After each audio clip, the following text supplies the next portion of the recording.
Velkomin í Icelandic Immersion, comprehensive Icelandic for Icelandic learners.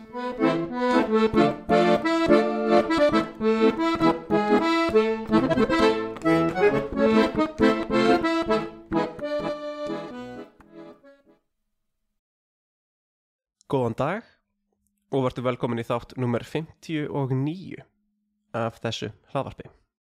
Í dag datt mér í hug að tala ákveðna lærdómstækni eða lærdómsaðferð eða lærdómsferli kannski sem margir hafa tekið upp eftir að ákveðin kennari, prófessor og Nóbelsverðlaunahafi gerði hana fræga. Maðurinn hét Richard Feynman. Hann vann Nóbelsverðlaunin árið 1965 í faginu sem heitir fræðileg eðlisfræði, which would be theoretical physics. Og nafnið hans nokkuð þekkt, ekki endilega fyrir að hafa komið með ótrúlega mikilvægar uppgötvanir innan þessa sviðs. Ég til dæmis veit ekki hvað það var í rauninni sem hann uppgötvaði og vann til Nóbelsverðlauna fyrir, þannig að við þekkjum Feynman ekki af sömu ástæðum og við myndum þekkja Newton eða Einstein, sem væri klárlega besta og skýrasta dæmið einhvern frægan vísindamann á 20. öldinni sem frægur fyrir hvað það var sem hann uppgötvaði. En nei, þessi maður þekktari fyrir það að vera kennari, fyrir það að geta miðlað upplýsingum á mjög skýran og góðan máta, þó hann væri bara að tala einfaldari hluti innan til dæmis eðlisfræði. Þú vinnur Nóbelsverðlaun fyrir að uppgötva eitthvað nýtt sem stórt skref í heimi vísindanna. Og þú getur ímyndað þér hversu flóknir hlutir geta orðið þegar þú ert að uppgötva nýja hluti innan fags eins og fræðilegrar eðlisfræði og hversu erfitt það geti verið að lýsa því. Þessi maður náði því vegna þess að hann var ótrúlega flinkur í því einfalda og að skilja og að geta skýrt það einfalda sem verður að flækjunni. So, explaining the simple things that together led to the complexity. En í dag hann einmitt þekktur fyrir þetta og ástæðan fyrir því að fólk farið að tala meira hann á þessari öld og á síðustu áratugum vegna þess að fólk farið að nýta sér aðferðina hans til þess að læra nýja hluti. Í hans tilfelli var aðferðin eitthvað sem gerði hann einmitt betri í því sem hann varð frægur fyrir. Þetta nýtist í margs konar hluti. Þú getur lært mjög mikið af hlutum með því að fylgja þessari aðferð eftir. Þessi aðferð þá yfirleitt kölluð Feynman aðferðin or the Feynman method. Til að útskýra hana í stuttu máli, þá hún mjög einföld. Þetta mjög einfalt ferli með fáum skrefum. Þú getur kannski hugsað þér hvað það til mikið af aðferðum og kannski tækni og tæknibrögðum jafnvel, sem að krefjast mjög margra skrefa. Þessi hefur það ekki og frekar en að bulla upp eitthvað samanburðardæmi þá fer ég beint í aðferðina. Fyrsta skrefið er kannski það sjálfsagðasta, en það getur verið nokkuð flókið. Fyrsta skrefið er að velja þér viðfangsefni. Það er að segja, þú ætlar að velja þér þann hlut sem þú vilt læra. Þá getur verið flókið að segja, ok, það sem ég ætla að læra er íslenska. Ok, hvar ætlarðu að byrja í íslenskunni? Og þá þarftu kannski að spyrja þig betur og meir til að komast að því hvað það er í rauninni sem þú kannt ekki. Og það verður þá viðfangsefnið sem þú ætlar að læra. Það var skref 1. Skref númer 2 er ekki beint endilega að lesa efnið eða læra efnið. Sá partur er líka eiginlega sjálfsagður. Þú ert búinn að reyna að læra þetta eðlilega og svo kannski er það ekki að ganga fyrir þig. Þá getur þú breytt fókusnum í skrefi númer 2 sem segir útskýrðu hlutin. Þetta er ekki endilega bara að útskýra, heldur líka að kenna hlutin. Þú getur búið þér til ímyndaðar kringumstæður og hugsa þér að það sé einhver annar sem að er að reyna að læra þennan hlut. Þú getur til dæmis ímyndað þér að þetta sé einhver sem að er með þér í sömu kennslustofu í sama bekk. Þið eruð bæði að læra þennan hlut á sama tíma. Þú ert svona næstum því búin að fatta hvað þetta er, en bekkjarfélagi þinn, your classmate, er ekki alveg að ná þessu. Þannig, þú þekkjandi hann og vitandi hvernig þú skilur hlutin, getur reynt að útskýra fyrir honum í einföldu máli hvað þessi hlutur er og hvernig hann virkar. Það getur verið eitthvað jafn einfalt og að segja, og núna hlæ ég að því að ég hef átt yfirmenn áður sem að bókstaflega kenndu mér hluti svona og þeir sögðu, þú gerir sko svona og svo gerðu þetta og svona og þá kemur svona. Hérna mætti skref 3 jafnvel birtast strax. Skref númer 3 er að þú finnur eyðurnar. Þú leitar að og finnur hvar þú ert ekki nógu skýr eða nógu viss. Förum aftur að bekkjarfélaganum sem segir kannski einfaldlega, ha? Hvað meinarðu? Ég skildi þetta ekki. Og þá kannski skiptir þú orðum eins og svona út fyrir ákveðin rétt heiti. Segir kannski að já, þú þarf að setja þennan hlut hérna inn í þetta samhengi og þá umbreytast þessi hlutur á þennan máta og þá færðu þessa niðurstöðu. Þessi fullyrðing var strax skýrari þó að ég sé að sjálfsögðu ennþá bara að nota abstrakt hugmyndir og ábendingar fornöfn til þess að láta þetta vera víðfeðmt og geta passað í hvaða viðfangsefni sem er. Og þegar þetta er orðið þetta mikið skýrara og útskýringin þín er orðin hnitmiðaðari og réttari, þá geti komið eins og spurning.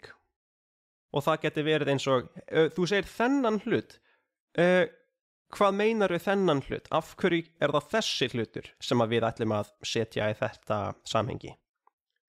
Og það geti verið eitthvað mjög einfalt. Það geti verið einfaldir hlutur sem að þú ert löngu búin að skilja. Og þá getur þau útskýrt, já, því að það er svona. Þetta er að sjálfsögðu hluturinn sem á að vera svona út af, hvað ég maður að segja, þessari stærðfræði formúlu, þessari fullyrðingu, samkvæmt þessari uppgötvun þessa vísindamanns, samkvæmt þessari reglumálfræði og svo framvegis. Og þegar þú ert komin á þetta stig, þú ert komin á kannski, hvað ætlum að segja, ef að fyrsta þrepið var að segja svona, þá ertu komin á skref númer 2 að vera komin með betri skilgreiningu og sá sem þú ert að kenna spurði spurningar eitt smáatriði í fullyrðingunni þinni, þá ertu komin kannski á þrep 3 og svo bætist við þrep 4 sem að kannski væri eins og hann spyr af hverju? Og kannski hefur svarið við af hverju og í því svari gæti komið næsta þrep sem að segir af hverju, aftur af hverju og svo áfram og áfram. Þar til kannski á endanum endaru á stað þar sem þú ert ekki með svarið. Þú manst kannski eftir því að foreldrar þínir hafi sagt við þig sem svar við spurningu þinni þegar þú varst barn að þau segja af því ég sagði að þetta er svona. Það bókstaflega rökvilla. It is a fallacy. It's literally a fallacy. Það ekki svar við spurningunni. Heldur kannski frekar merki það að foreldrið þitt til dæmis eða foreldrið þitt í þessu dæmi annarkvort veit ekki svarið eða búinn að tæma þolinmæði sína við því að svara svona mörgum spurningum frá ungu barni. Þessa aðferð nýtti Feynman sér til þess að vita hvað hann vissi ekki. Hann gat verið kominn á kaf í að skapa ný vísindi innan mjög flókins vísindasviðs sem fræðileg eðlisfræði og hugsaði sér hvernig myndi ég kenna þetta? Hvernig geti ég sagt einhverjum öðrum hvað ég að gera? Því með því að setja þau í þannig orð þá gat hann skilið það sjálfur. Hann getur ekki kennt hlut sem hann sjálfur skilur ekki. Og svo ímyndar hann sér kannski að hann með 4 ára eða 5 ára barn sem réttur upp hönd og spyr hvað þýðir það? Eða af hverju það þannig?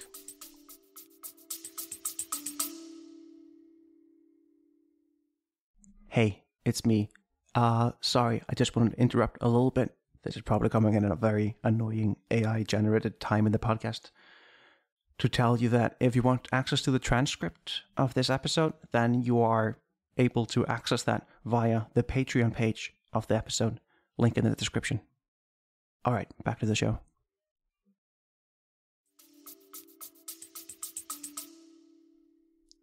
Og þá veit Richard Feynman vonandi hvað svarið við annarri hvorri spurningunni og svo af því barnið á þessum aldri þá það væntanlega að fara að halda áfram með næsta af hverju og næsta af hverju og næsta af hverju og svo framvegis og Richard reynir þá að vera með svar við hverju einasta af hverju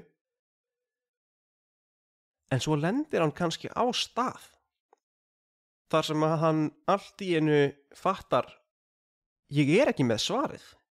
Ég man ekki hvernig, hvað þetta var þetta sem dæmi, ég man ekki hver sönnunin á bakvið þríhyrninga og myndun þríhyrninga Ég man ekki jöfnuna sem segir mér að þetta hægi sér svona. Ég man ekki hver það var sem fullyrti þennan hlut sem að ég að nota sem rök fyrir það sem ég að fullyrða. Og svo framvegis. Þannig að með því að kenna hluti eins og þú ætlir að skýra það út fyrir einhverjum á lægra skilningsstigi en þú sjálfur ert á, endar þú á að uppgötva veikleika þína. Þessa aðferð má að sjálfsögðu nýta til að læra tungumál og kannski helst málfræði. Ég geti komið með dæmi og sagt setninguna ég búinn að taka upp í 20 mínútur og einhver sem að læra íslensku geti spurt mig hvað meinar þú búinn að taka upp í 20 mínútur? Þú ennþá að taka upp. Þú ekki búinn. Og ég svara þá, já, það sem ég meina að ég búinn með þennan hluta af ferlinu sem ég í, það að segja að taka upp, og sá hluti sem ég er búinn með er 20 mínútur. Og sá nemandi spyr svo, hvað meinarðu að þú getur sagt að þú sér búinn með það ef ferlið er ekki búið? Og þá geti ég svarað að það er vegna þess að við lýsum ferlum svona á íslensku og við notum þessa setningamyndun til þess að lýsa einhverju sem að er liðið. Og nemandinn spyr, hvað meinarðu? Þú ert bókstaflega að segja orðið búinn. Búinn þýðir done, er það ekki? Búinn þýðir finished. Og þá ef þú ert finished, þá þarftu að vera hættur, að vera stoppaður, ekki lengur í gangi. Og þar með því að hann poti í þessi göt hjá mér, þá get ég fattað og skilið að þarna var gatið. Ég veit svarið við þessu því ég hef þurft einmitt að nota þessa aðferð til þess að fatta sjálfur hvernig þetta orð virkar öðruvísi heldur en maður myndi halda miðað við merkingu þess. Þá get ég komist að svarinu og vitað að búinn virkar ekki eins og done. Því done þýðir done, finished, completed og svo framvegis. Á íslensku getum við notað orðið búinn til þess að eiga bara við þann hluta einhvers sem að er liðinn. Án þess að það þýði endilega að ferlið sem ég er í, að hluturinn sem ég er að gera, sé full búinn. Og þá getur nemandinn fríkað út og sagt, hvað meinarðu, geturðu komið með betri dæmi? Ef svarið mitt er nei, þá hef ég eitthvað meira að læra og lesa mér til. En ef svarið er já, þá get ég svarað því og sagt, já, ég geti sagt til dæmis, ég er búinn að bíða í 20 mínútur og núna er loksins einhver kominn. Þannig að það hljómar eins og ég sé í búð eða hjá lækni eða einhver staðar þar sem ég þarf að bíða mjög lengi og kvarta yfir því. Ég segi ég er búinn að bíða í 20 mínútur og svo loksins kom einhver, þannig ég þarf ekki lengur að bíða. Þannig að já, þá er biðin búinn, ferlið er stoppað. Ég get líka sagt, ég er búinn að bíða í 20 mínútur og það er ennþá enginn kominn.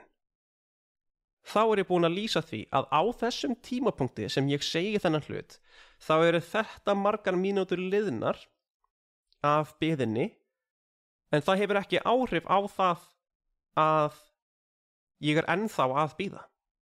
Ég er að tala að frá þessum afmarkaða tímapunkti sem ég segi þessa setningu, þá er þetta mikinn tími búinn og liðinn af því að ég er að gera þennan hlut. Það þarf ekki að þýða að ég sé hættur að gera þennan hlut. Allt þetta dæmi sem ég er að koma með er eitthvað sem ég hef notað þessa aðferð til þess að læra. Ég vissi ekki þessar staðreyndir þetta orð fyrr en einhver spurði mig og ég neyddist til þess að fara að læra. Komast að því hvað veldur því að eitthvað hægir sér svona. Nemandinn náði með spurningum sínum að kafa ofan í þekkingu mína og sjá hvar eitthvað vantaði. Þannig að þar gat ég farið sjálfur og reynt að fylla í þessa eyðu. To fill in that gap. Þetta getur þú gert einn við þig. Þú getur reynt að segja einhverjum hvernig þú átt að koma atviksorðinu ekki fyrir í setningu. Þú getur lært af hverju við segjum góðan daginn en ekki góður dagur. Þú getur lært af hverju við segjum á veitingastað en ekki í. Þú getur lært af hverju það birtist stundum í þágufalli á sumum orðum sem eru annars með bókstafinn a. Þú getur reynt að kenna einhverjum öðrum þetta þar til að allt í einu finnur þau ekki orðin eða rétta svarið við spurningunni og þú leitar það þá uppi. Það góða hliðin á þessari aðferð. Ástæðan fyrir því að mig langaði að tala þessa aðferð sérstaklega því að ég hef þurft að mæla gegn henni við suma nemendur mína. Því þetta ekki gagnlegt alltaf. Það mjög gott að vilja fylla í eyðurnar sínar. En ef þú þarft að gera það og gerir það á hverju einasta orði sem þú segir, að þú skrifir til dæmis eina setningu, þó hún sé einföld, ef það þýðir að þú ferð svo að kafa ofan í einhverja hluti sem þú manst ekki endilega hvernig virka eða nákvæmlega allar beygingar á ákveðnu nafnorði, eða manst ekki af hverju lýsingarorð allt í einu í veikri beygingu en ekki sterkri beygingu í þessari setningu sem ég var að segja, að þá endar þú á að verja svo miklum tíma í að fylla í eyðurnar og gera bakgrunnsvinnuna að þú nærð ekki að verja jafn miklum tíma í forgrunnsvinnuna. Þú getur búið þér til stress og hugsað að þú megir ekki segja einhvern hlut án þess að þú sért fullviss hver hluturinn sem þú átt að segja og hvernig á að gera það rétt. Og sem afleiðing af því, þá endar þú á að skapa minna mál. Þú talar minna, þú skrifar minna og nærð þá ekki að búa þér til jafn mörg tækifæri til að gera fleiri rétta hluti og fleiri villur. Þú endar á að vinna minna. Það of hart sagt af mér að segja að þú vinnir minna, því þessi Feynman aðferð mjög mikil vinna og hún mjög gagnleg. En þú verður kannski að spyrja þig, á hverju þarf ég að halda? Ég á þeim stað að ég þarf að læra betur hvernig málið virkar? Eða þarf mér að byrja að líða betur með að segja þá hluti sem ég kann að segja?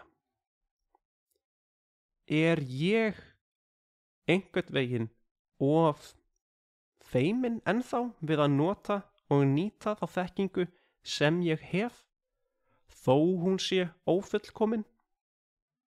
Til að breyta þessu í eitthvað persónulegt, þá var þetta staðurinn sem ég var fastur á í dönskunni minni í mjög langan tíma.